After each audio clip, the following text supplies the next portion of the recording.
Shalom, selamat sore Bapak Ibu Saudara sekalian. Jumpa lagi kita di sore hari ini dalam Abba Talks, diskusi, sharing tentang hal-hal relevan tentang kehidupan anak-anak Tuhan setiap Sabtu sore jam 5 sampai jam 6 setiap hari Sabtu ya. Nah, Bapak Ibu Saudara sekalian, senang sekali kita ada di Abba Talks pada edisi kali ini. Dan sore ini kita akan membahas sesuatu yang sangat relevan dan sesuatu yang penting untuk kita semua anak-anak Tuhan tahu, yaitu bicara tentang panggilan. Nah, kesuksesan terbesar dalam hidup seseorang adalah ketika dia menemukan dan juga dia menggenapi panggilannya di dalam Tuhan, dalam kehidupan apapun yang ia sedang jalani saat ini. Nah, tetapi kadang seringkali kita bingung bagaimana cara menemukan panggilan atau mengetahui panggilan kita. Kemudian bagaimana cara kita bisa menghidupi dan menggenapi panggilan kita masing-masing. Nah, kadang-kala kita sibuk dengan apa yang kita kerjakan, sehingga kadang kita tidak tahu apa yang sedang sejatinya kita kerjakan dan untuk apa kita kerjakan. Nah, sore hari ini kita akan menyimak, belajar bersama-sama tentang tema panggilan, yaitu mengukur potensi, mengukir prestasi. Ya, 5 langkah memulai hingga menggenapi panggilannya, panggilan Tuhan dalam hidup kita. Dan bersama kita nanti akan bersama dengan Bapak Ibu Saudara sekalian, seorang narasumber, seorang praktisi yang sudah menggeluti bidang ini, dan pastinya beliau sangat paham bagaimana menjelaskan dengan cara yang mudah dan mengerti untuk kita semua. Jadi Bapak Ibu Saudara sekalian, santai di tempat, ambil tempat yang nyaman, info teman-teman yang lain untuk bisa join, dan kita simak bersama-sama satu poin penting yang akan kita bahas pada sore hari ini. Nah, kita akan invite narasumber kita, yaitu Bapak Oscar Wirawan. Beliau adalah seorang strategic life skill coach. Jadi memang sangat tepat untuk session kita pada sore hari ini. Sebentar. Oke.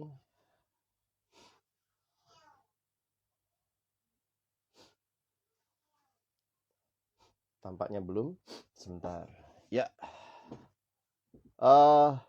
Bapak Ibu Saudara, sering nggak sih kita bertanya-tanya, kita sibuk menjalani apa yang kita kerjakan, sampai akhirnya kita nggak sadar sebenarnya tujuan dari apa yang kita kerjakan itu kemana, untuk menggenapi apa. Nah, karena panggilan yang akan kita bahas pada sore hari ini sangat kental atau sangat erat kaitannya dengan potensi kita, sehingga akhirnya kita mencapai prestasi seperti yang Tuhan sudah tetapkan bagi kita.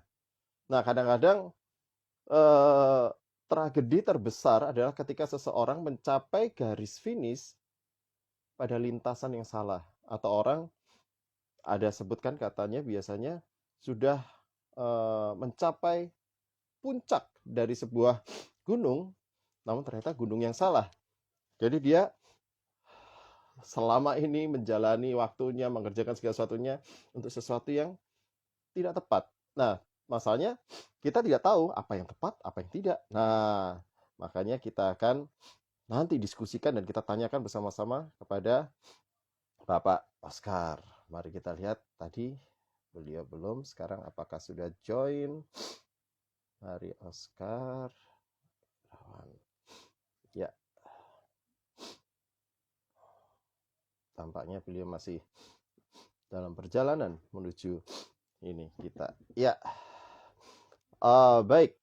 Kalau Bapak Ibu Saudara simak dari yang minggu lalu kita bahas dengan narasumber Pak Budiarto, beliau juga menjelaskan dengan sangat gamblang tentang panggilan kita. Nah, baik. Wait. Pak Oscar sudah join. Oke.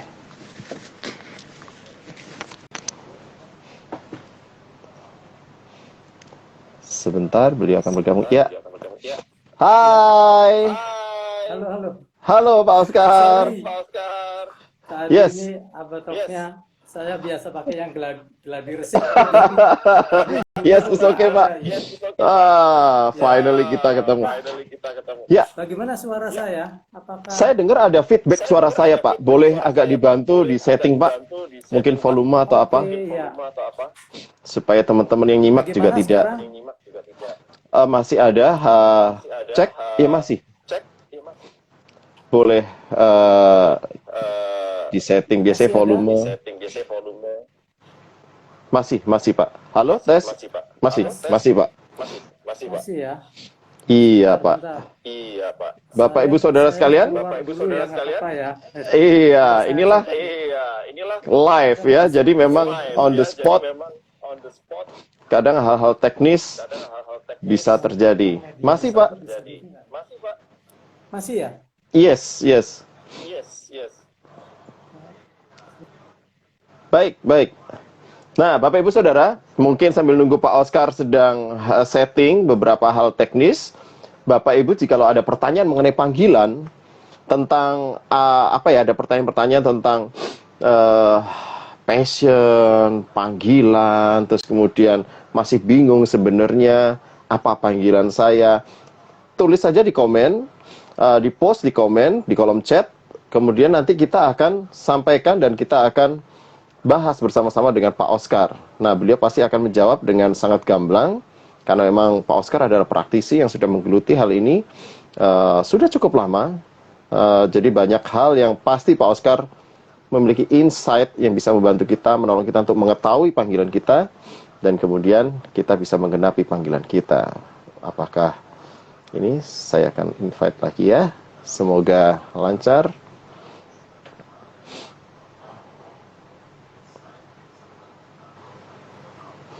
Halo Pak.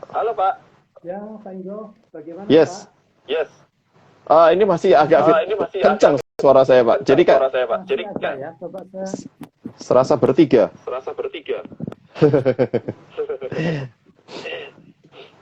Ya.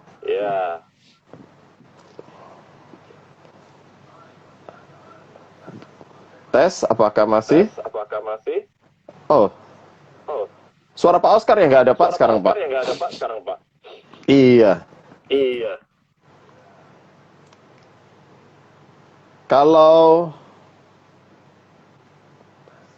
bisa dicoba mungkin pakai headset. Bagaimana sekarang, Pak? Kemudian tes 1 2 3.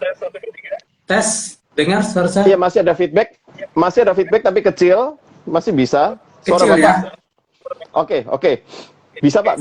Oke, kita bisa mulai jadi, Pak. Gimana Siap. nih? Yes. Oke, Pak.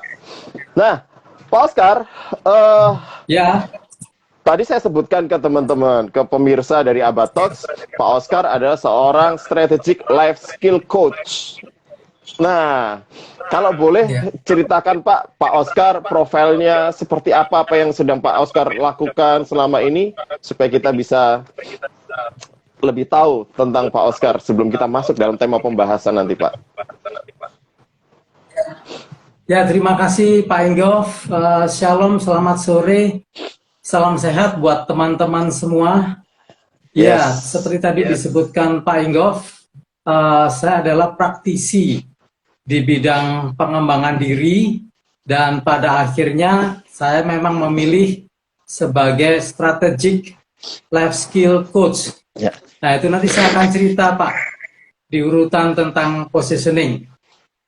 Tapi kalau saya boleh menyampaikan, saya bersyukur sekali ya, ada forum seperti ini, ada CDL atau Calling Driven Life. Wah, karena ini anugerah untuk kita semua benar-benar tidak cukup puas dengan panggilan umum, tapi kita mulai mengerti bahwa setiap kita punya pilihan untuk bergerak ke panggilan khusus. Seperti itu, Pak. Yes, Pak. Nah, berarti tema sore hari ini kita lebih banyak bahas tentang panggilan khusus kita masing-masing ya, Pak? Ya, betul. Yap. Karena dari judul mengukur potensi, mengukir prestasi. Nah, ada dua kata kunci menarik, Pak, tentang potensi dan prestasi. Gimana, Pak? Apa yang perlu kita ketahui tentang hal ini, Pak? Ya, Kak Yof, Yes.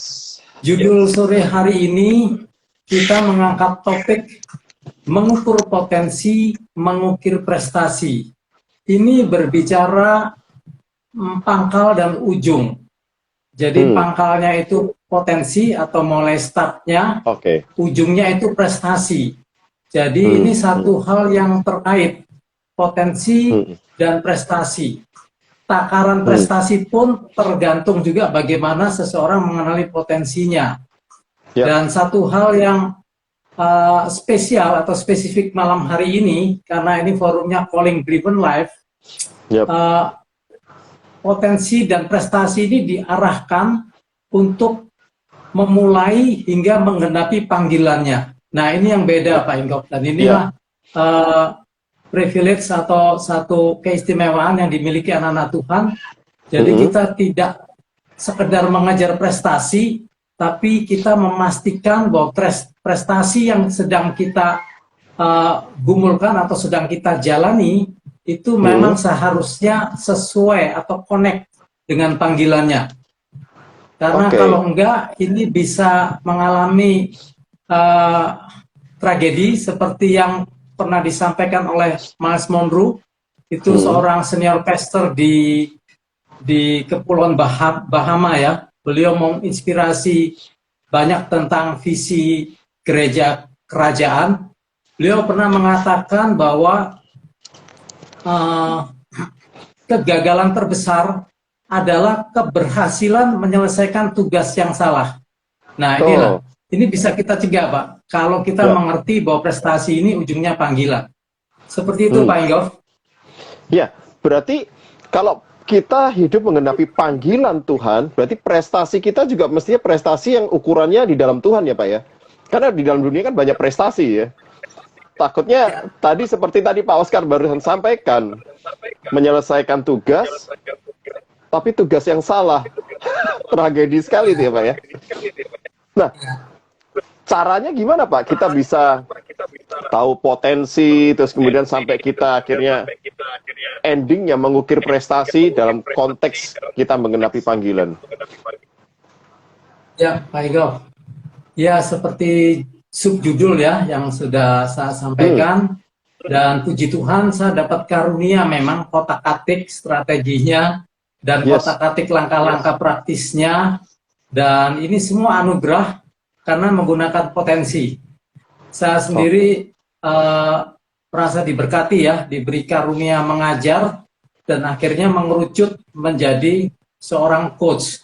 Ini karena saya mengenali kaitan potensi dan prestasi dan panggilan. Dan langkah pertama, ini nanti kita banyak bermain huruf P ya. Banyak bermain huruf P. Jadi potensi, prestasi, panggilan, itu udah 3P. Nah, hari ini kita bicara tentang 3P yang berisi 5P.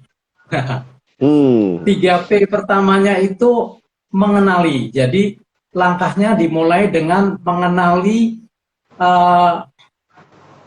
potensi, mengenali panggilan khusus. Mengenali panggilan khusus ini atau pengenalan panggilan khusus, P pertama ini dimulai dengan mengenali potensi. Ya. Nah, kenapa penting sekali mengenali potensi? Ini banyak orang nggak sadar ya dalam pelayanan saya maupun pekerjaan saya ketika saya melakukan coaching one-on-one terhadap orang-orang saya coach. Ya, mereka merasa banyak hal nggak tahu potensinya. Dan sore hari ini satu hal yang perlu kita pahami, teman-teman, setiap manusia yang lahir di muka bumi ini, kita tidak dilahirkan kosongan. Jadi kita tidak dilahirkan hanya casingnya saja sebagai manusia, tapi ada isinya, dikasih modal. Apa itu modalnya? Potensi. Jadi setiap orang dilahirkan sudah dengan potensi.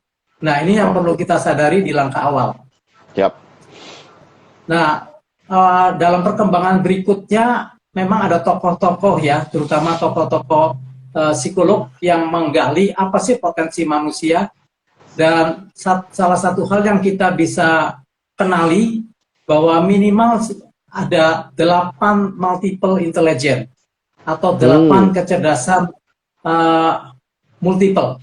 Ini ditemukan oleh Howard Gardner. Jadi dalam diri manusia itu minimal ada 8. Ada kecerdasan kinestetik, gerak, ada art seni, ada logik, ya ada macam-macam ya. Ada alam, ada musik dan lain sebagainya. Ini bisa kita pelajari bahwa ternyata ada macam-macam ya. Kalau secara umum orang menyebutnya bakat atau talenta, juga disebut seperti itu juga. Ya. Dan di Alkitab suka disebut ada karunia ya, ada karunia motivasi, karunia roh dan lain sebagainya. Nah ini semua bagian potensi ya, multiple intelligence, karunia, talenta, bakat, semua ini bagian dari potensi. Nah ini ada sebuah joke Pak Ingov. Ada sebuah joke nih, kalau saya berasal dari Surabaya ya. Di Surabaya itu biasa saling meledek gitu loh. Jadi pas waktu itu teman saya nyanyi, buat saya suaranya cukup enak, dan di komentarnya begini, wah suaramu enak sekali vokalnya ya, kenapa nggak jadi pemain bola saja? Ini kan nggak nyambung, vokalnya enak tapi di komentarinya suruh jadi pemain bola. Nah ini kelihatannya gurauan, tapi tragisnya ini fakta Pak. Saya sering temukan orang itu bakatnya apa, kerjanya apa. Orang itu bakatnya, potensinya apa, kuliahnya atau belajarnya apa, nggak nyambung. Dan ketika kita tanya, seringkali banyak kasus bahwa orang itu belajar terpaksa, kuliah terpaksa, nggak sesuai potensinya, nggak sesuai minatnya, dan juga kerja terpaksa dan terpaksa bekerja. Sedih banget kalau dalam kondisi ini. Karena mereka belum bisa mengenali. Nah ini selanjutnya ada P yang kedua. Jadi mengenali panggilan khusus. Pengenalan panggilan khusus dimulai dari pengenalan potensi atau potensi yang terbesar. Nah potensi ini kalau kita ada banyak, memang mesti memilih. Kalau nanti ujungnya prestasi, mesti memilih potensi mana yang paling besar. Dan ujung-ujungnya nanti potensi mana yang paling bernilai. Seperti saya, ini ya, saya dari kecil tuh katanya punya bakat melukis, artinya bakat seni ada ya. Bakat menulis, mengarang, mengajar, ada banyak. Nah, tapi nanti saya akan ceritakan kenapa saya pilih potensi tertentu. Dan akhirnya, ujung-ujungnya sekarang saya dua, Pak, sebagai autor, penulis, dan sebagai pengajar. Ini yang saya pilih menjadi potensi terbesar sekaligus jadi profesi saya. Nah, terkait dengan panggilan, ini flow-nya gimana? Saya bisa lanjut terus atau bagaimana, Pak Inggo? Silakan, Bapak Ibu Saudara, kalau dari setiap poin-poin yang disampaikan Pak Oscar, semisal Bapak Ibu, teman-teman ada yang mau ditanyakan, langsung tulis di chat, nanti kita akan tanyakan. Misalnya Pak Oscar bercerita tentang potensi. Nah, nanti teman-teman kalau ada pertanyaan tentang potensi, boleh langsung tanya. Nah, saya tertarik Pak, tanya Pak, berarti memang potensi itu memang harus dipilih ya Pak? Kita nggak bisa genepin beberapa potensi kita kerjakan bareng-bareng, nggak optimal ya Pak?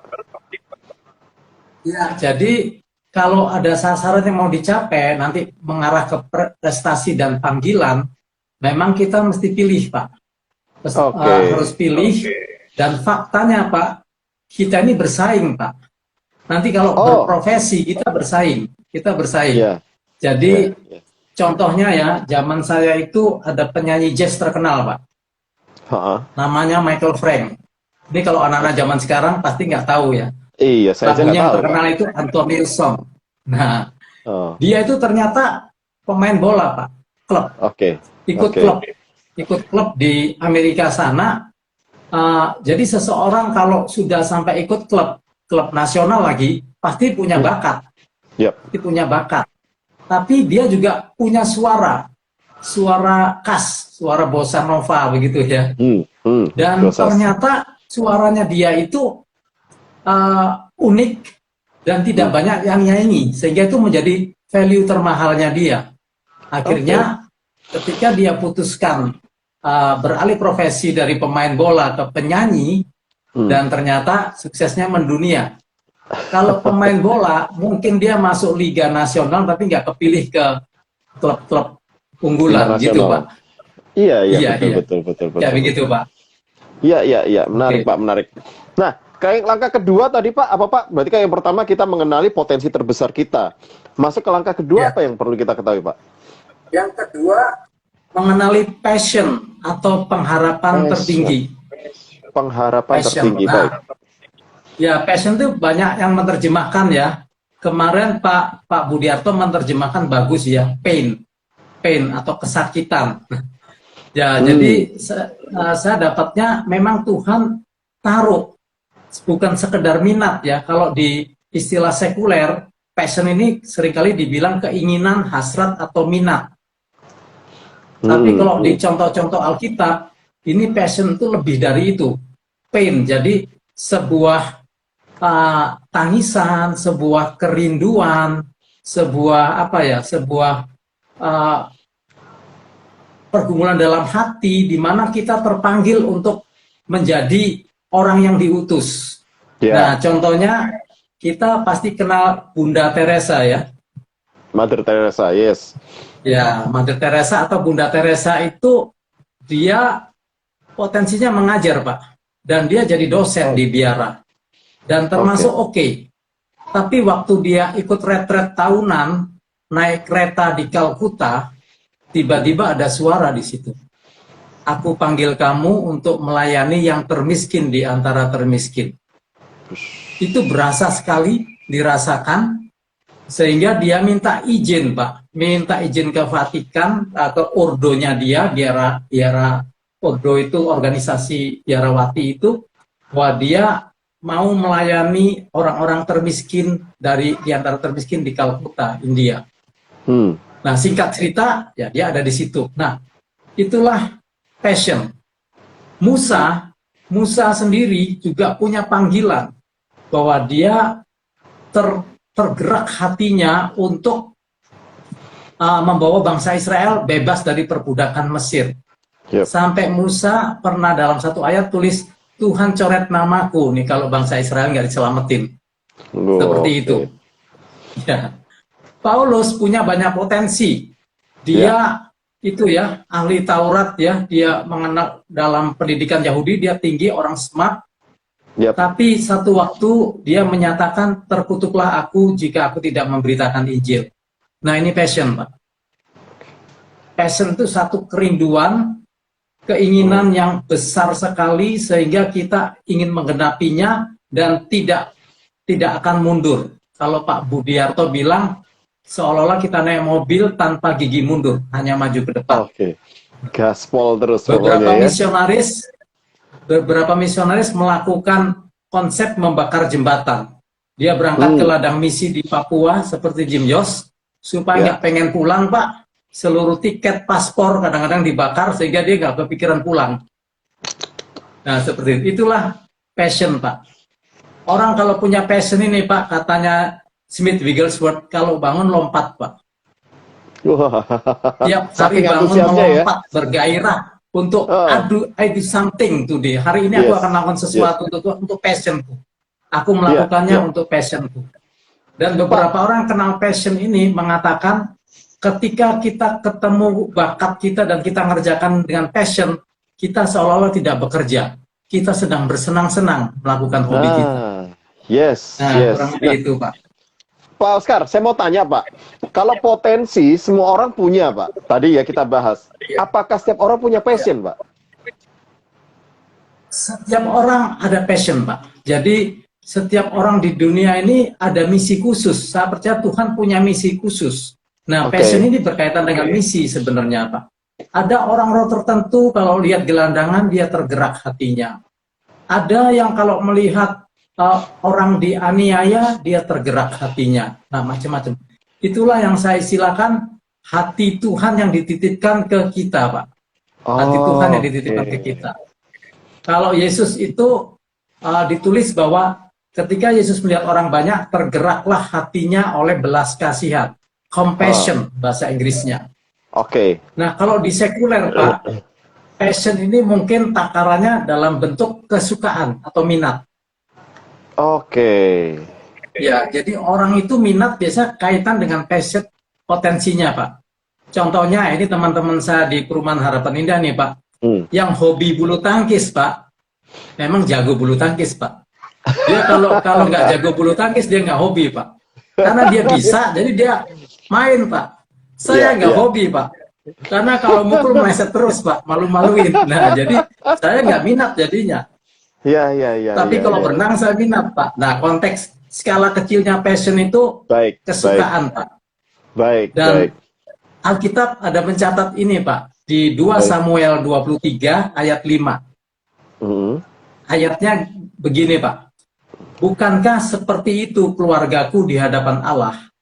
Sebab ia menegakkan bagiku suatu perjanjian kekal, teratur dalam segala-galanya dan terjamin.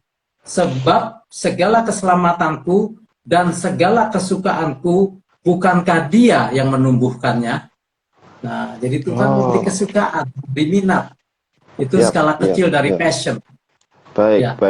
Itu, Pak. Jadi kalau kita mau berprestasi, potensi digabungin dengan passion, Pak. Kalau orang bilang, orang dunia umum bilang, bakat ketemu sama minat. Nah, ini sesuatu, Pak. Apa, Pak? Jadinya kalau bakat ketemu minat, potensi ketemu passion, apa yang akan terjadi, Pak, ketika itu ini?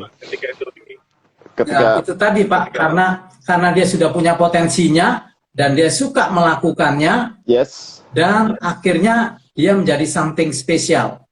Nah, something spesial ini yang kita mau bicara di level P yang ketiga, Pak. Jadi apa itu, Pak? Pengenalan panggilan khusus itu pertama dimulai dari potensial atau potensi terbesar, terus dilanjutkan dengan passion atau pengharapan tertinggi, dan diikuti atau disimpulkan dengan positioning. Positioning ini saya terjemahkan posisi terunggul. Posisi terunggul. Baik. Ya. Jadi seperti tadi yang contoh Michael Frank, penyanyi jazz, dia unggul sebagai penyanyi jazz karena suaranya dia unik sekali dan diakui oleh produser rekaman, dia jadi mendunia. Tapi kalau dia main sepak bola, ya posisinya nggak bisa seunggul kalau dia menggunakan suaranya, Pak. Nah, jadi ini kita bisa tracking, kita itu lahir di keluarga apa, warisan orang tua itu apa. Ada peribahasa Indonesia yang bagus ya, Pak, buah tidak jatuh jauh dari pohonnya. Nah, jadi bakat-bakat orang tua itu bisa jadi ada nurun ke kita, Pak. Terus kita dapat pendidikannya apa, gitu. Nah, jadi saya temukan, Pak, sekarang ini orang pinter makin banyak, orang hebat makin banyak.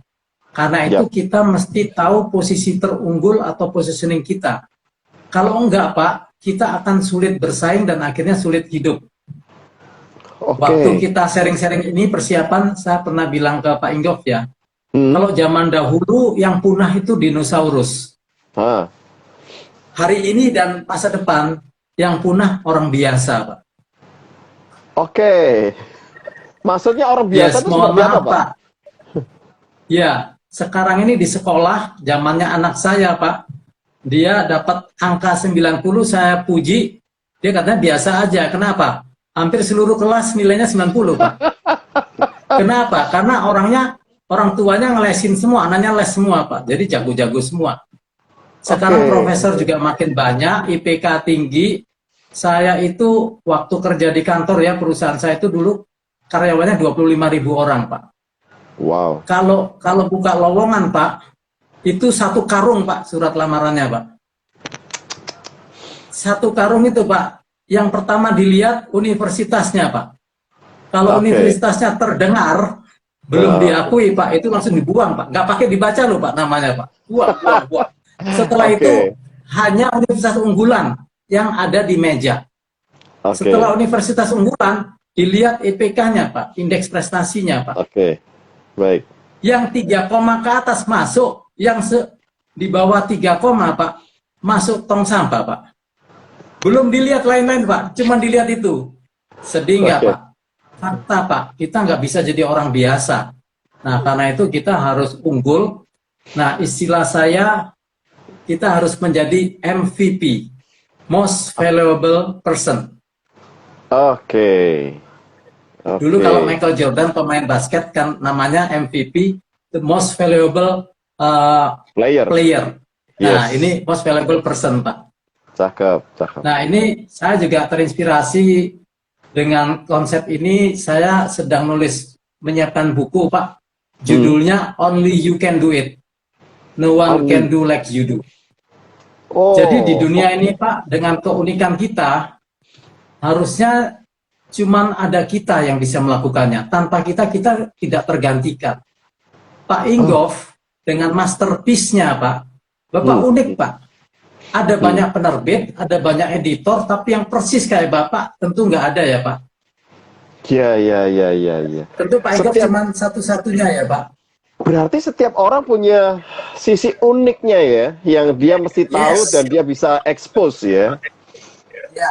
Oke. Supaya tidak Karena jadi itu, yang biasa, supaya nggak punah ya, Pak. Yes.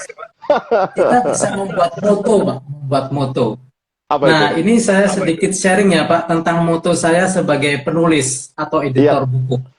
Yes. Saya punya moto, tulislah hal-hal yang penting untuk dilakukan, dan lakukan hal-hal yang penting untuk ditulis. Oke. Nah, ini saringan konten buku-buku yang saya tulis, semua hal-hal yang penting untuk dilakukan, Pak. Seperti itu. Jadi kalau saya edit buku, dibayar orang untuk edit buku, ini screening saya pakai moto tadi. Jadi hanya menulis hal-hal yang penting untuk dilakukan, dan hanya melakukan hal-hal yang penting untuk ditulis. Kurang lebih kontennya seperti itu, Pak. Oke. Mantap, Pak. Ya. Keren. Nah, Steve Jobs, Pak, pendiri Apple Computer, dia pernah ceramah di Harvard University. Dia cerita tentang connecting the dot. Nah. Connecting the dot itu menghubungkan titik-titik dalam hidup. Dulu Steve Jobs nggak tahu dia kenapa belajar kaligrafi, Pak. Setelah dia ada di Apple Computer, ternyata dia sempat belajar kaligrafi, itu membantu untuk menciptakan font-font yang unik dari Apple Computer, Pak. Nah, itu hasilnya dia menghubung-hubungkan titik-titik penting dalam hidupnya menjadi positioning. Ya. Rasul Paulus sendiri, Pak, dia menyatakan diri ahli bangunan ya, ahli bangunan tubuh Kristus. Nah, tapi dia juga bilang bahwa ada di 2 Korintus 10 ayat 13, kami tidak mau bermegah melampaui batas, melainkan tetap di dalam batas-batas daerah kerja yang dipatok Allah bagi kami. Nah, artinya Paulus tahu posisinya, Pak. Batas-batasnya, dia menginjil di kalangan orang non-Yahudi, Pak. Dan itu dia konsisten lakukan, dan akhirnya dia menginjil terluas, Pak. Tapi fokusnya bangsa-bangsa bukan Yahudi. Kalau yang orang-orang Yahudi, jatahnya Petrus, Pak. Nah, dia tahu posisinya, dan dia membuktikan keunggulannya ada di situ, Pak. Oke, menarik. Berarti 3 rangkaian P. Yang pertama itu potensi, and then passion, lalu kemudian positioning ya, Pak? Positioning. Nah, mungkin di antara Bapak Ibu Saudara yang nonton ini mungkin juga ada yang bertanya, Pak. Kalau dalam kondisi sulit seperti ini, Pak, kondisi pandemi, di mana kerjaan susah, kita juga mesti bertahan hidup, apakah ini bisa menolong, atau malah kadang kondisi itu yang menghambat untuk kita menjalani 3P ini, Pak? Karena yang penting apa yang bisa dikerjain, apa yang bisa menghasilkan nafkah, ya kita kerjain dulu, yang penting hidup dulu, sehingga kita nggak terlalu mikirkan 3P ini, atau bagaimana sebaliknya? 3P ini yang malah mendorong kita untuk bertahan hidup. Ya, pengalaman saya, Pak, kalau kepepet, ya mungkin kita bisa mengerjakan apa yang ada di depan mata kita dulu, kalau kepepet. Ya, tapi pas kondisi normal, Pak, ketika orang tidak mengenali 3P ini, tidak menghidupi potensi, passion, dan positioning, justru dia nggak bisa bersaing, Pak. Karena dia ya, dia artinya nggak ada keunikannya, nggak ada value-nya, Pak. ya, Sedangkan ya, ya. sekarang ini orang untuk bersaing perlu value. Jadi mohon maaf, saya seringkali modul-modul training saya tulis satu-satunya. Ya memang satu-satunya, Pak.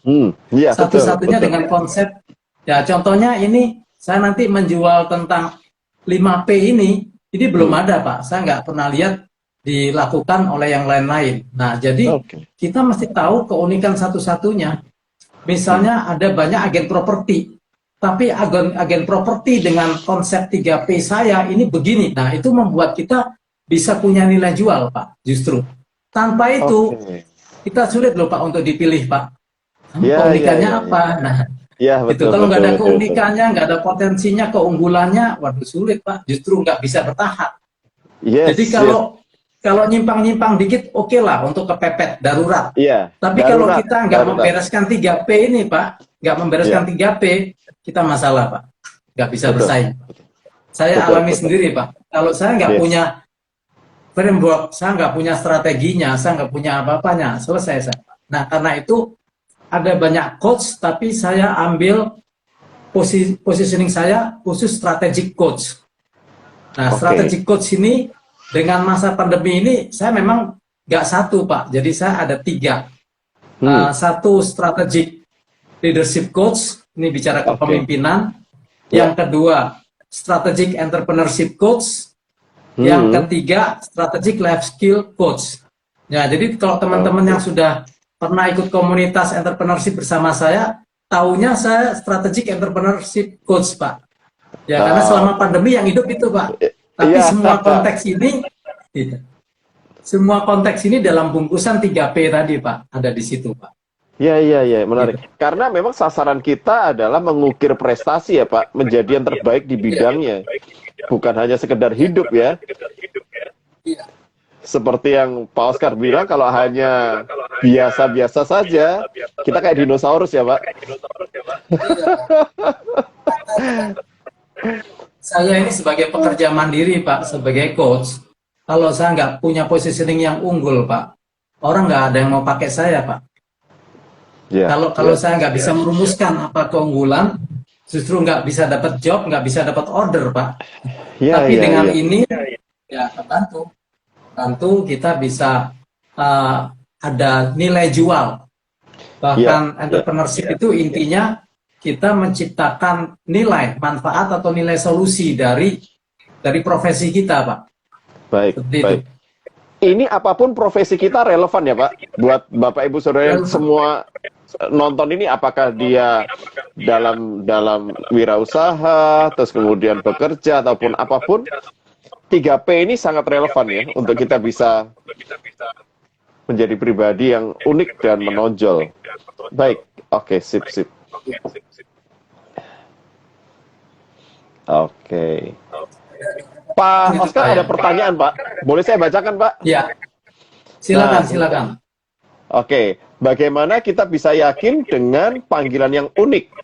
Dan apakah panggilan itu bisa berubah seiring kita mengenal atau mengetahui potensi kita? Dan bagaimana bisa mengenal potensi dan passion kita? Oke. Hanya 3 ya. Pertama Iya. panggilan, terus potensi sama passion ya. Iya, betul. Iya. Kurang lebih seperti itu. Ya, kalau panggilan itu seperti tadi saya jelaskan di awal, hari ini kita bicara panggilan khusus. Kalau ada panggilan khusus, tentu ada panggilan umum. Betul? Oke. Yes, ada khusus, yes. ada umumnya. Ya. Jadi memang berangkatnya itu kita panggilan umum dulu. Panggilan umum itu tergerak ya, kalau kita jadi murid Kristus, kita salah satu panggilannya ya menginjil, bersaksi, dan sebagainya. Itu kita lakukan dulu. Panggilan ini juga kita bisa meresponi peran-peran kita. Kalau sebagai anak, ya perannya sekolah, ya kita lakukan kewajiban-kewajiban, itu dulu, hal-hal yang umum. Nah, nanti ini panggilan khusus ini muncul ketika kita peduli untuk hidup kita ini menjawab kebutuhan. Itu yang saya dapatkan. Semua orang yang menemukan panggilan khusus, karena dia konekkan dengan kebutuhan yang ada di sekelilingnya. Tuhan, saya ini lahir di dunia untuk apa ya? Nah, ini di dunia ini ada banyak persoalan, ada banyak kebutuhan. Saya mau menjawab kebutuhan yang mana ya? Di situ Pak muncul panggilan. Jadi keinginan untuk menjadi bagian dari solusi atau bagian dari jawaban, bukan bagian dari problem, tapi kita mau jadi bagian dari jawaban yang ada di dunia ini. Karena itu saya heran kalau ada orang saya tanya, gimana aktivitasmu? Ya selama pandemi Pak, saya nggak ngapa-ngapain. Terus, ya saya pengangguran Pak, pengangguran banyak acara. Bangga pula pengangguran. Nah buat saya, orang yang nganggur dan nggak tahu apa yang dikerjakan, mohon maaf, dia tidak peka melihat begitu banyak kebutuhan yang perlu dijawab. Seperti itu. Nah, jadi ketika kita tahu memposisikan diri kita untuk menjadi jawaban terhadap berbagai persoalan yang ada yang Tuhan izinkan kita lihat, nah di situ kita mulai lihat, mulai ada panggilan suaranya bersuara di hati kita, Pak. Seperti Mother Teresa tadi ya. Nah, kalau potensi, ya ketahuannya ya pertama dari angka-angka yang kita peroleh ketika kita kuliah, bekerja, sekolah, dan pujian-pujian yang pernah kita terima, Pak. Itu konfirmasi ya dari potensi kita ya. Setiap orang pernah dipuji ya, dipuji dalam hal apa, dalam hal apa itu. Dan kita sendiri juga tahu, Pak, wah saya bisa ini, saya nggak bisa ini. Nah, sesuatu kebisaan yang lumayan itu potensi. Itu potensi. Seperti itu, Pak, jawaban saya, Pak. Nah, apakah tadi sebenarnya, apakah panggilan itu bisa berubah, Pak? Seiring kita menyadari ternyata kita punya potensi dan passion yang berkembang gitu. Atau misalnya panggilan itu kita belum dikatakan panggilan kalau kita belum nemu potensi dan passionnya. Atau bisa berubah, Pak? Ya, seiring berjalannya waktu, panggilan bisa berubah. Apalagi sebelum kita menentukan P yang keempat yang nanti saya akan sampaikan, yaitu purpose. I see. Yes, purpose, yes, ya. yes. Selama itu belum ada, Pak, panggilan kita mudah goyah, berubah-ubah, sangat berubah-ubah.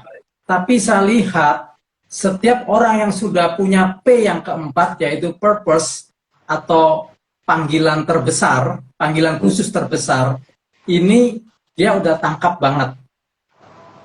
Nah, purpose inilah yang penting untuk mengunci bahwa ada sasarannya, Pak, ada tujuannya. Potensi kita, passion kita, posisi unggul kita, ternyata ini ada sasarannya. Seperti lagu, Pak, mau dibawa kemana hubungan kita. Nah, ini mau dibawa kemana potensi kita, passion kita, purpose kita mau dibawa kemana nih? Gitu. Dan kalau nggak tahu ini, Pak, nggak tahu purpose atau tujuannya, menurut Mas Monroe inilah tragedi terbesar.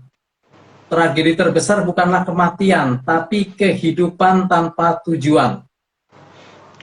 Nah, Pak Budiarto juga punya quote yang bagus. Penemuan terbesar adalah menemukan kehendak Tuhan. Sukacita terbesar adalah melakukan kehendak Tuhan. Bahkan kemarin saya di Mesbah Koram Deo pagi ada Pak Jun siapa ya, Pak? Saya lupa namanya. Sebentar. Ada Pak Judian Saputra. Pak Judian Saputra sharing ya kemarin di Mesbah Koram Deo, berjumpa dengan Tuhan harusnya kita tahu kehendak Tuhan. Makin Koram Deo, makin kita mengerti kehendak Tuhan. Gitu.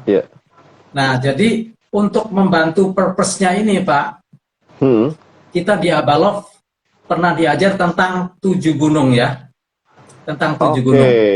Ini ada juga Kisah Rasul pasal 3 ayat 21, Pak. Jadi Kisah 321, nah, gampang ya, 321. Kisah 321. Tapi ini bukan 321-nya ada di Kobuser ya.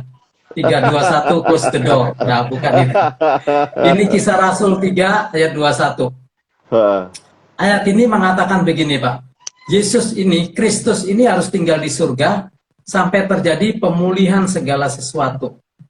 Nah, artinya Yesus nggak akan datang kalau tidak terjadi pemulihan segala sesuatu. Nah, segala sesuatu, apa itu? Ya, segala sesuatu. Nah, jadi kita mulai bawa potensi kita, passion kita, sama positioning kita, mulai kita bawa, Tuhan, saya mau jadi bagian mana ya untuk pemulihan, kegerakan pemulihan segala sesuatu.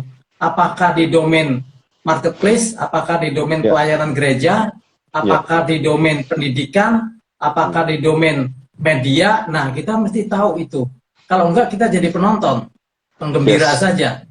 Nah, kita ambil bagian dengan tahu bahwa kita mau jadi panggilan apa? Kita mau jadi bagian dari pemulihan segala sesuatu di bidang apa? Nah, Komsel kita dimuridkan di Abalov. Abalov itu visinya jelas sekali ya, kan menjadi murid Kristus melalui komunitas sejati. Untuk apa? Untuk memancarkan gerakan kasih Bapa di setiap bidang kehidupan. Nah, bidang apa yang kita pilih? Nah, inilah purpose. Ketika sudah ada purpose, ini langsung clear, Pak. Nah, saya ingat di Abalov itu ada seorang pemimpin ya, di Abalov Depok sekarang, namanya Kak Dharma Wulan Tobing. Beliau dulu berangkat dari pelayanan remaja, Pak. Berangkat dari pelayanan remaja, pelayanan anak-anak muda, tapi sangat banyak pelayanan remaja, Pak. Dan dia nggak ada keunikannya. Tapi seiring berjalannya waktu, Pak, ada penggenapan-penggenapan, ada satu pelayanan yang cuman Kak Dharma bisa lakukan dengan baik, Pak. Oh, apa itu? Tahu nggak pelayanannya apa, Pak? Apa, Pak?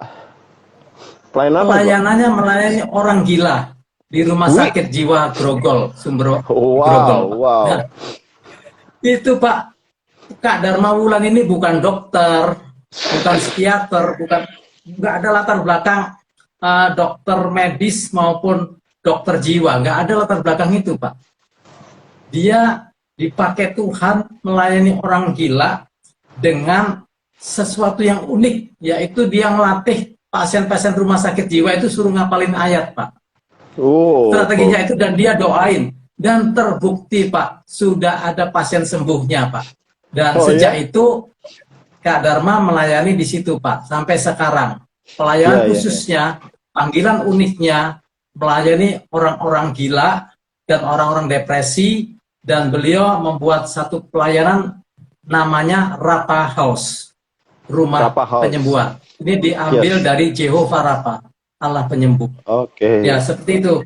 Seperti itu, Pak. Nah, jadi itu. Mantap. Saya sendiri sudah fokus di dunia profesional, di dunia marketplace, Pak. Di dunia bisnis. Fokus di situ. Baik itu nanti yang entrepreneurship, yang leadership, maupun life skill. Ini terkait untuk di domain marketplace atau di domain bisnis.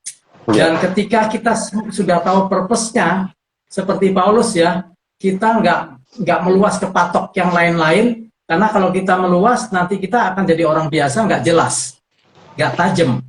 Nah, dengan kita spesial di sini, itu banyak apa tantangannya. Saya masuk di dunia bisnis, ada banyak masukan-masukan, dan saya belajar lagi, oh ya gimana ya, oh ini ada kritik, ada di sini. Nah, karena saya fokus di situ, Pak, saya perbaiki terus-menerus, akhirnya bisa makin bagus, jadi yang P keempat, yaitu performance, Pak. P yang kelima, yang terakhir. Nah, kita bergerak ke yang terakhir ya, Pak. Langkah kelima, menghasilkan performance atau prestasi terbaik. Jadi tadi mengenali panggilan khusus sampai menggenapinya dimulai dari potensi, terus dilanjutkan dengan mengenali passion, dilanjutkan dengan mengenali positioning, terus dilanjutkan dengan menentukan purpose atau tujuan, dan terakhir menghasilkan performance atau prestasi. Nah, hanya dengan 4 poin tadi, Pak, kita baru bisa tiba di level performance, mengekspresikan. Nah, jadi kalau saya nggak tekun 4P tadi, Pak, ketika ditanya, Pak Oscar, katanya strategic life skill coach. Apa, Pak, strateginya? Nggak punya, Pak. Saya ditanya, saya nggak bisa bagikan. Nah, strategi itu kan berbicara tentang cara. Bagaimana orang dari satu titik awal ke titik tujuan bisa nyampe. Nah, saya punya frameworknya. Dengan framework inilah artinya saya bisa mengekspresikan. Nah, kalau seorang coach ya hasilnya bukan dirinya sendiri, Pak, tapi orang-orang yang di coach, seperti itu. Dan puji Tuhan kita juga sudah diarahkan ya Pak, bahwa kita memancarkan gerakan kasih Bapa. Nah, karena itu inilah ekspresinya, performanya. Lalu kompak, komsel diarahkan menjadi kompak atau komsel tegar, terang dan garam. Ini bicara tentang performance, Pak.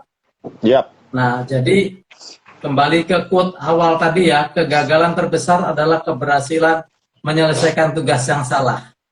Dalam konteks ini kita bisa ganti, Pak. Kegagalan terbesar adalah berhasil menyelesaikan prestasi yang keliru. Iya, betul. Prestasinya apa? Gak ada hubungannya sama panggilan khusus, gak ada hubungannya sama mempermuliakan nama Tuhan. Nah, jadi berarti ke sini, Pak. Berarti kadang ya, itu kita jangan keseluruhan, Pak. Jangan yang gini, sudah Pak. saya sampaikan 5P tadi, Pak. Ya. Yes. Berarti kita nggak bisa ngejar prestasi-prestasi yang sebenarnya nggak ada hubungan dengan tujuan kita di dalam anak-anak Tuhan ya. Sebenarnya ada orang yang merasa hebat, ada orang yang mencapai prestasi-prestasi, tetapi kalau itu tidak menjawab panggilan, sebenarnya ya juga nggak apa ya Pak namanya ya.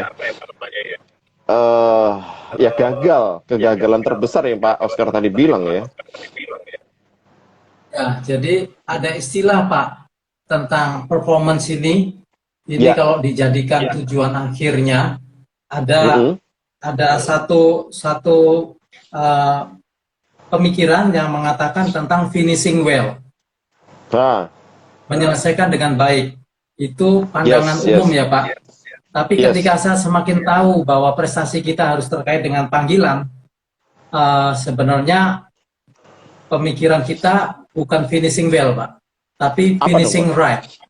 Finishing right. Menyelesaikan dengan tepat. Dengan benar. Sesuai apa?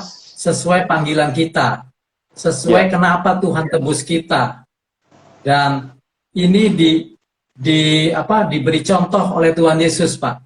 Kalau kita baca di Yohanes 17, doanya Tuhan Yesus, itu doanya begini Pak, Bapa telah kupermuliakan namamu dengan cara menyelesaikan pekerjaan yang kau suruh aku selesaikan. Ya, kurang lebih seperti itu Pak.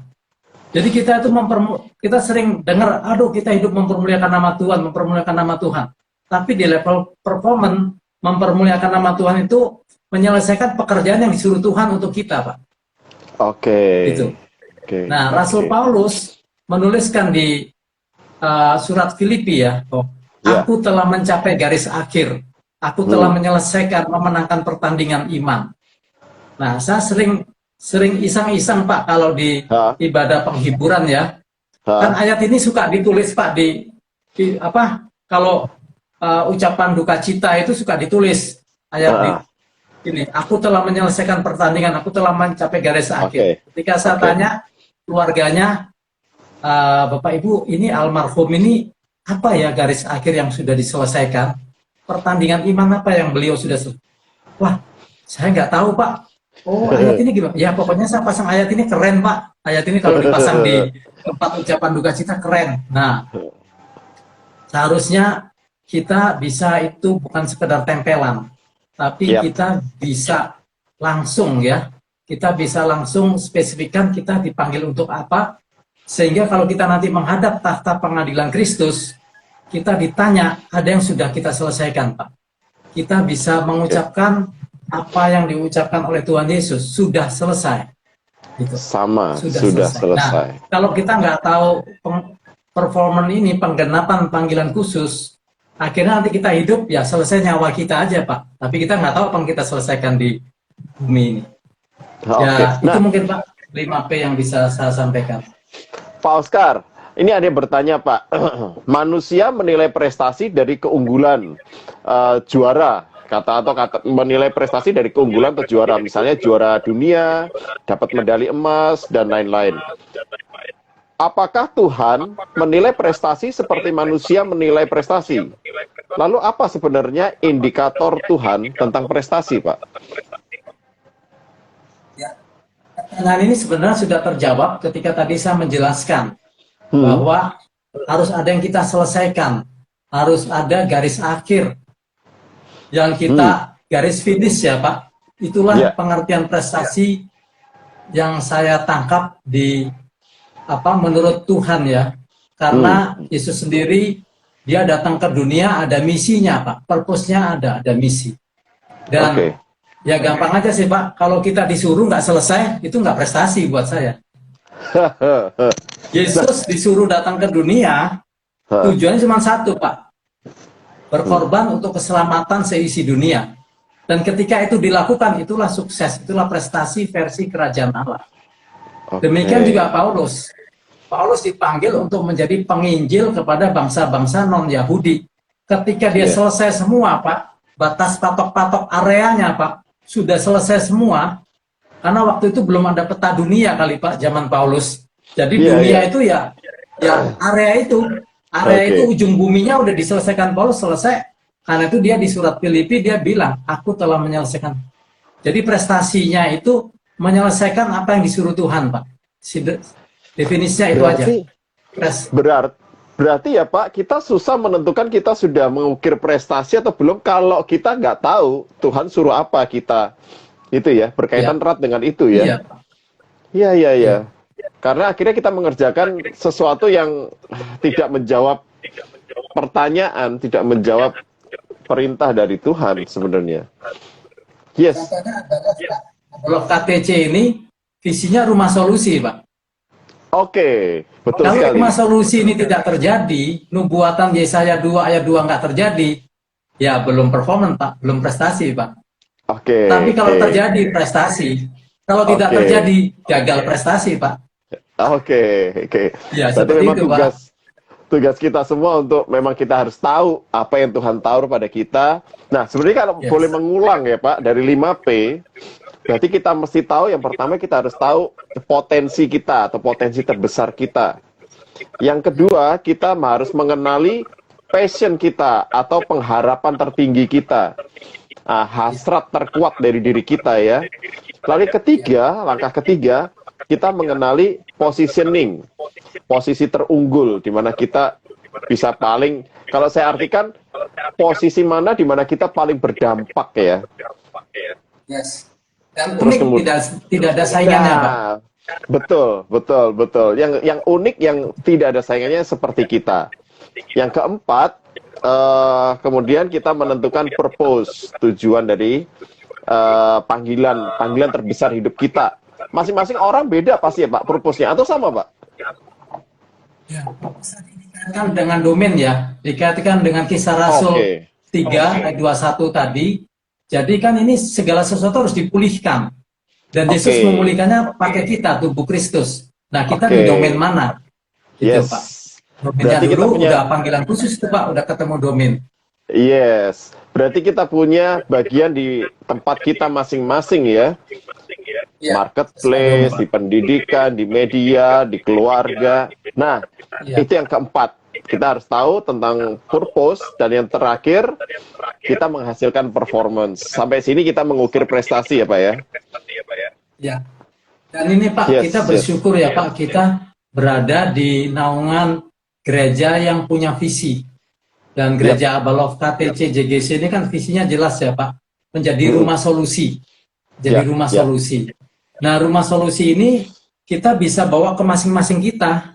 Kalau saya karena pelayanan saya di bidang leadership, entrepreneurship, dan life skill, jadi saya menjadi rumah solusi di 3 area itu, Pak. Kalau itu udah tercapai, itulah prestasi saya. Jadi saya nggak membandingkan prestasi saya dengan orang lain yang beda panggilannya. Jadi gitu. Betul. Ini satu poin yang cukup penting, bahwa kita tidak bisa membandingkan prestasi kita dengan prestasi orang lain, karena kita berada di tempat yang berbeda-beda.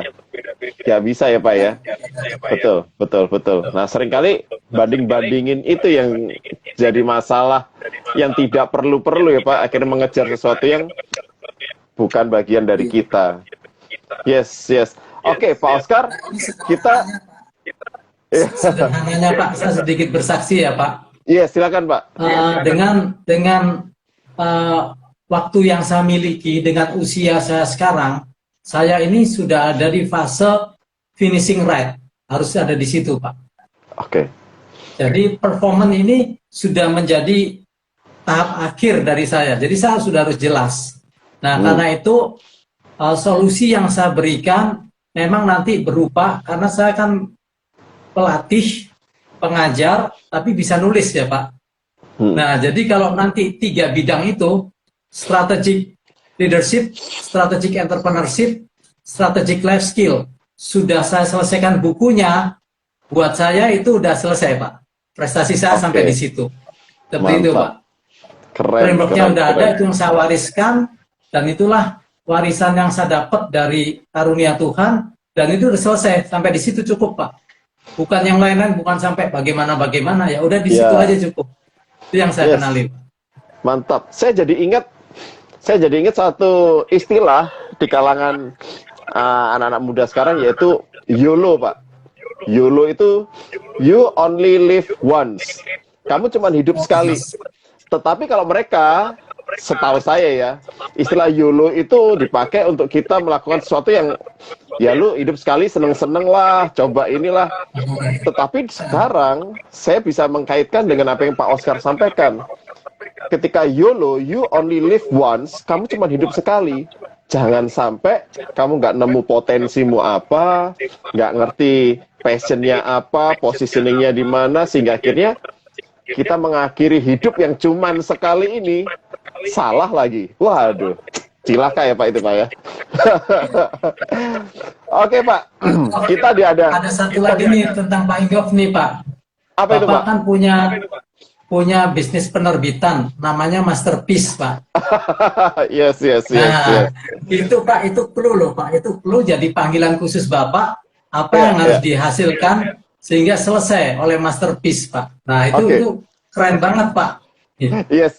Nah, kalau boleh sharing ya Pak, memang agak intermezzo ya. Saya sebenarnya ada tagline dan ini confirm dari apa yang Pak Oscar sampaikan.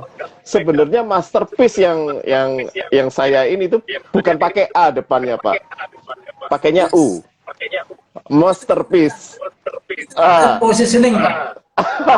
Singkat tagline-nya gini, we make masterpiece with you. Jadi ya sebenarnya memang kita bikin masterpiece itu pakai U, tetapi makna lainnya kita membuat mahakarya bersama dengan kamu, bersama dengan Anda. Jadi memang visi saya adalah membantu orang-orang menghasilkan masterpiece-nya mereka masing-masing. Ya. Luar biasa. Dan itu sudah terjadi ya Pak ya. Itu Pak ya, itu Bapak akhirnya menyadarkan titik akhir saya harus ke situ ya Pak. Kalau belum kelar di situ belum finish saya nih ya. Dan itu hanya Pak Inggof yang bisa Pak. Only you can do it. No one can do like you do Pak. Nah itu, Bapak Ibu, itu titipan Tuhan untuk Pak Inggof. Judul bukunya That's your Pak Oscar Pak. sangat keren. Only you can do it. Itu bukunya pasti Pak ditunggu banyak orang, karena banyak orang sekarang mengalami krisis kepercayaan diri, nggak yakin dengan potensi dirinya. Buku ini pasti nanti yang Bapak tulis, insight yang Bapak sampaikan pasti akan sangat memberkati dan memerdekakan banyak orang Pak, supaya kita menjadi pribadi yang Oke, Pak Oscar, thank you banget loh, kita seneng banget diskusi pada sore hari ini. Kalau ada satu pesan terakhir, closing statement yang bisa Bapak sampaikan, apa Pak? Supaya kita yang nonton bisa mengingat dari session diskusi kita sore hari ini. Ini saya jadi power statement-nya niru Pak Inggof nih. Apa itu Pak? Kita hidup hanya satu kali. Karena itu pastikan hidup yang satu kali ini kita hidup menyelesaikan tugas yang tepat sesuai panggilan Tuhan untuk kita. Cakep. GBU. Yes. YOLO, you only live once. Nah, thank you Pak Oscar. Bapak Ibu Saudara sekalian, saya yakin bahwa apa yang kita bahas ini memberikan sesuatu pemahaman yang memerdekakan buat kita tentang 5 langkah mudah untuk kita bisa mengetahui, mengenali, dan kemudian mewujudkan panggilan Tuhan dalam hidup kita. Nah, minggu depan kita masih ada dalam Calling Driven Life, tapi ini movement. Kalau yang ini Calling Driven Life series, minggu depan Calling Driven Life Movement dengan tema Your Design, Your Destiny. Desainnya ada sesuatu yang unik nih, karena ditulisnya per huruf. Nah, pasti kita nanti akan lihat dengan subtitlenya 6 kunci menemukan tujuan hidup. Narasumber besok, minggu depan adalah Bapak Bram Swindun. Beliau adalah founder, chairman dari X University International Ministry. Jadi jangan lewatkan Abatos kita minggu depan. Baik Pak Oscar, terima kasih banyak untuk sharing diskusinya sore hari ini. Sukses untuk proyeknya Bapak, untuk semua yang Bapak kerjakan. Dan thank you untuk insight pada sore hari ini. Bapak Ibu Saudara sekalian, saya Inggof Setiawan pamit dulu, sampai ketemu minggu depan. Thank you Pak Oscar, God bless Pak. Sukses. Sama-sama. Bye-bye. Ya. Bye.